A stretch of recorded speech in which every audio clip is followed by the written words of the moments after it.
The reflection walked and walked and walked until he finally came upon a large castle. This must have been what was waiting for him. All those creatures had obviously lied, and now there was a place for him. But before he could take a step inside, the castle shook and changed its form. Now, a great scorpion whose tail arched across the sky stood in front of the reflection. The beast brought its face right up to the reflection, its mandibles twitching. "You have come a long way for nothing, reflection," it whispered. "I will see that for myself," said the reflection. "No, you don't understand. There is nothing here. No beasts, no bones, no demons, not even me. This is all a fantasy for you. Reflections cannot leave their mirrors, not even when no one is looking." "You lie!" shouted the reflection. "Do I?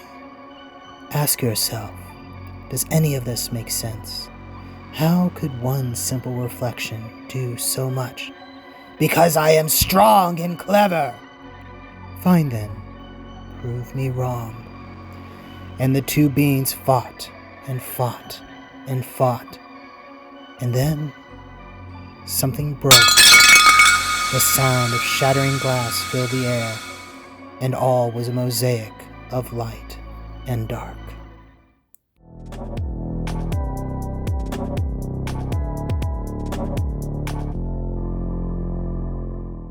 Hello everyone, and welcome to this, the final chapter of Spooktacular 2021. I am your host, Rodimus13, and today we are looking at the Transformers Earthrise War for Cybertron trilogy, Scorponok. A figure so large that I had to relocate the review set to the living room so as to show it to you properly. Thus the echo and change to audio quality. I expect no complaints. Do I make myself clear? Very well. Let us continue. Before we take a look at this Titan-class figure, let's take a look at this Titan-class box. I'll have to move around a bit more for this, so expect some changes in my voice. Now, let's get started. As you can see, we have a lovely illustration of Scorponok delivering Decepticon justice to Autobots such as Optimus Prime, as other Autobots such as, looks like, Bumblebee and perhaps Jazz, I can't tell that far away, are coming towards them, trying to stop what is happening. You can even see the Ark off there. It is quite a lovely illustration of destruction. On this side, we have the same artwork that we have been seeing on the various War for Cybertron Earthrise figures. Quite lovely artwork, filled with destruction. On the back, we have the product shots, all CGI, I would assume, of Scorponok, showing the various forms and gimmicks that it has. You can see that this version of him is a double Headmaster. And there is his city form, a castle of sorts, if you will.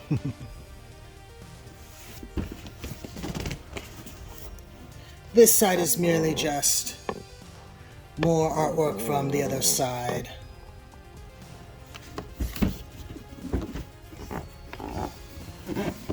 The top is simply the logo, and below is nothing interesting other than your usual copyright information. But that is enough of the box. Let us cast it aside and find the actual figure. And behold, here he is, Scorponok in his beast mode. As you can see, we can barely even fit him in frame.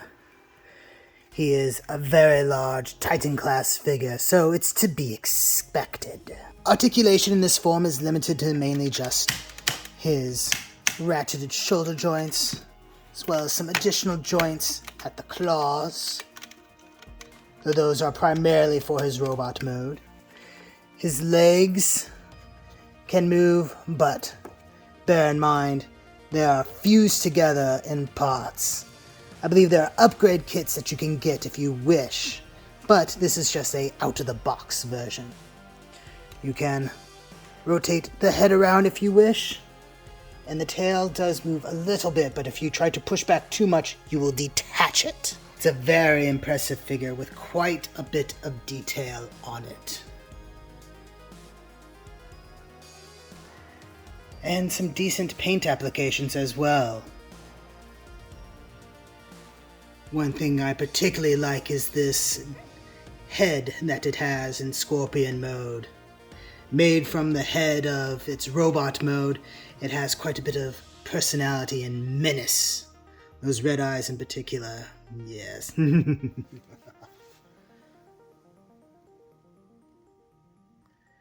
Trying to get you the full scope of what we have here. There's one additional detail that is quite interesting. We'll pop these open a little bit. You can open up his chest compartment, and there's a spot for a Headmaster to ride. This is a Titan Master that I got, well, that Rodimus got in another set. But it seems appropriate, yes. For grins and giggles, yeah. Let's see what he looks like next to some of the other Predacon Headmasters. Here's Weird Wolf, who we looked at earlier, along with Mindwipe. Skullcruncher. As well as Snapdragon.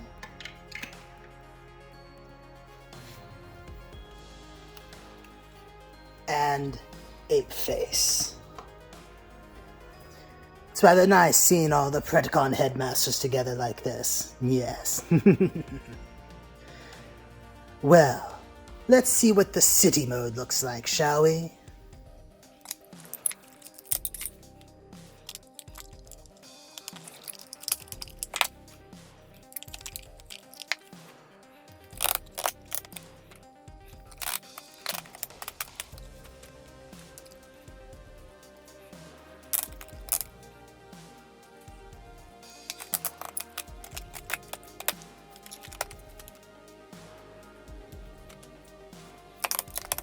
And here it is. Quite a sprawling affair. You can't even fit it all in frame.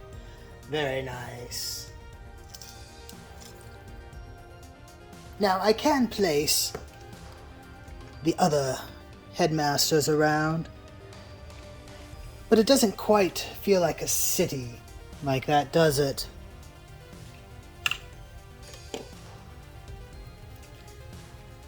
Barely a base. But if I use some smaller characters, such as these Micromasters, or perhaps some Legend class figures,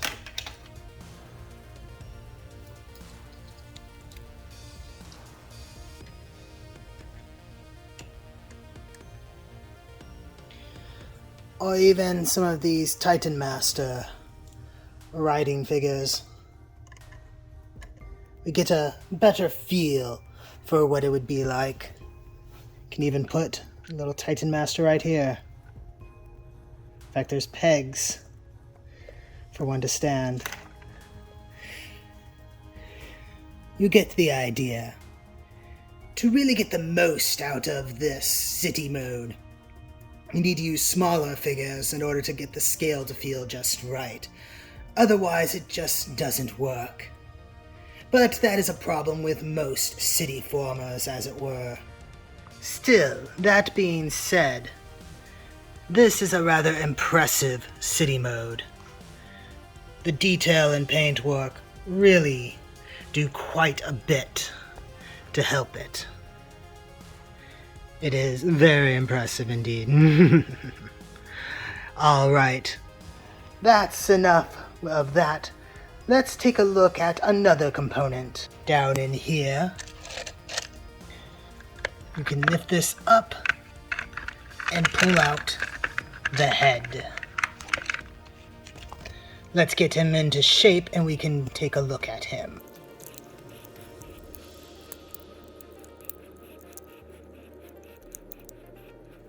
This is Lord Zarak, who makes up the main head for Scorponok. Traditionally, he's a smaller headmaster, but they decided to make him much larger in comparison to Cerebros from Fortress Maximus. But he does have his own headmaster that resembles his original toy, at least a little bit. Also, if you wish to be creative, you can take this one and put it on him right here, which is unusual to say the least, but it is a thing you can do.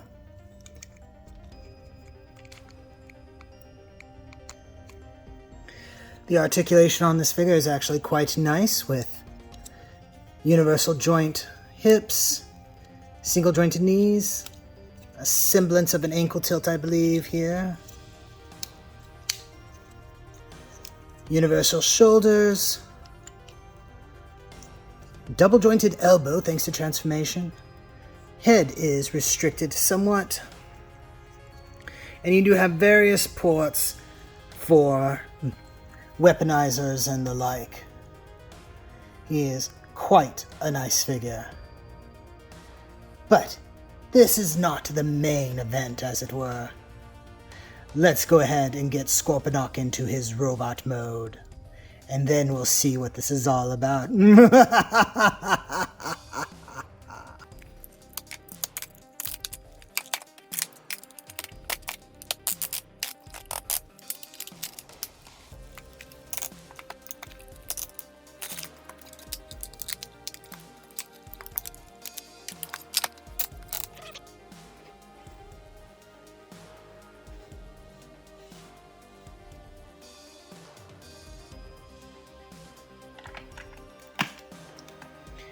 And there we are. As one can see, this figure cannot even fit in frame properly.